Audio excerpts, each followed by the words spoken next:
बिस्मिल्लाहिर्रहमानिर्रहीम। My dear candidates, I am Irfan Bhatti और आप मेरा यूट्यूब चैनल देख रहे हैं pharma career in Pakistan.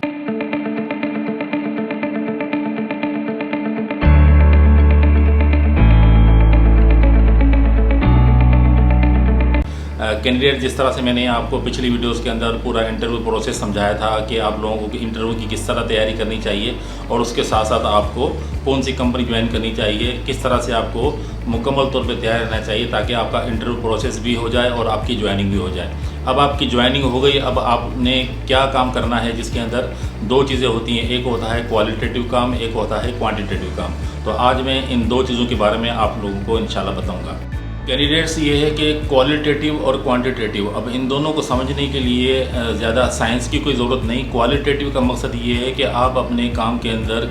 Qualities लेकर आएँ, यानी कि ऐसी क्वालिटीज़ लेकर आएँ जब आप अपनी डॉक्टर को विज़िट करने के लिए जाएं या आप अपने मैनेजर के साथ मीटिंग करें या आप अपनी टीम के साथ बैठें, तो वो तमाम क्वालिटीज़ जिसके अंदर आपकी ड्रेसिंग है, आपका बोलने का अंदाज़ है और इसके साथ साथ आपकी जो प्रिपरेशन है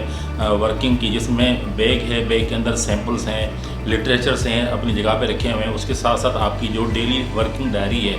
वो आपके पास होनी चाहिए। तो ये तमाम चीज़ें आती हैं क्वालिटेटिव वर्किंग में। और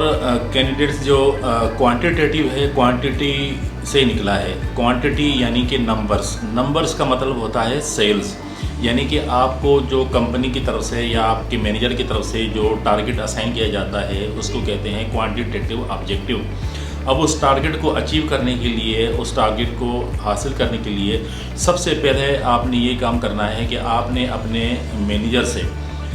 जो भी एरिया आपको अलॉट किया जा रहा है उस एरिया की आपने डॉक्टर लिस्ट उनसे लेनी है, नंबर 1।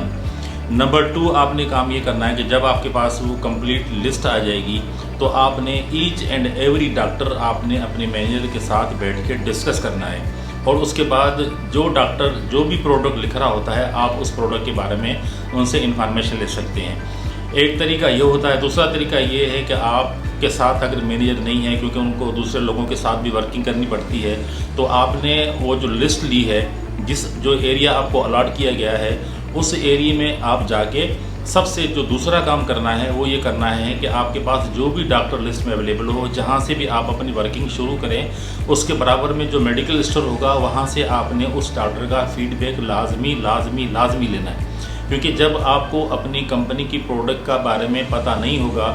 जब तक आपको अपने डॉक्टर के बारे में पता नहीं होगा कि ये डॉक्टर हमारी कौन सी प्रोडक्ट लिख रहे हैं या वो परचेज कर रहे हैं, तब तक आपकी जो डॉक्टर कॉल है वो सही तरह से हो नहीं पाएगी। कैंडिडेट्स, इन दो कामों को यानी कि क्वालिटेटिव वर्किंग और क्वांटिटेटिव वर्किंग, इन दोनों को और मज़ीद अच्छा करने के लिए आपने अपने इमीडिएट बॉस से ये कहना है कि वो आपका जो डिस्ट्रीब्यूटर है, जो एरिया आपको अलॉट किया गया है, वहाँ से उस एरिया की जो सेल्स है वो आपको कम से कम 3 महीने की सेलें एरिया वाइज, यानी कि डॉक्टर वाइज भी सेल आप उनसे लें।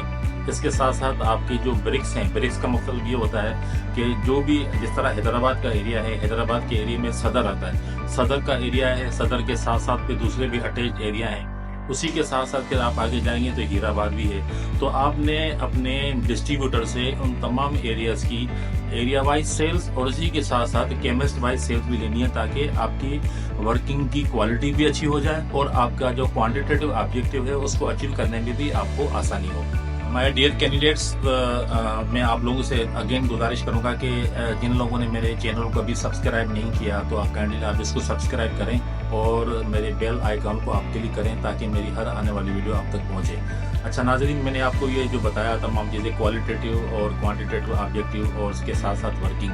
और उसके बाद आगे जो डॉक्टर कॉल होगी और उसके बाद डॉक्टर कॉल को किस तरह किया जाएगा और उसके साथ साथ आप डॉक्टर की कॉल कैसे करेंगे, यानी कि उसके अंदर प्री कॉल एनालिसिस और पोस्ट कॉल एनालिसिस, इसके बारे में मैं आपको इंशाल्लाह मेरी जो नेक्स्ट वीडियो आएगी मैं उसमें आप लोगों को उसके अंदर गाइड करूँगा। तब तक के लिए मैं आप लोगों से इजाज़त चाहूँगा। खुदा हाफिज़, अस्सलाम वालेकुम।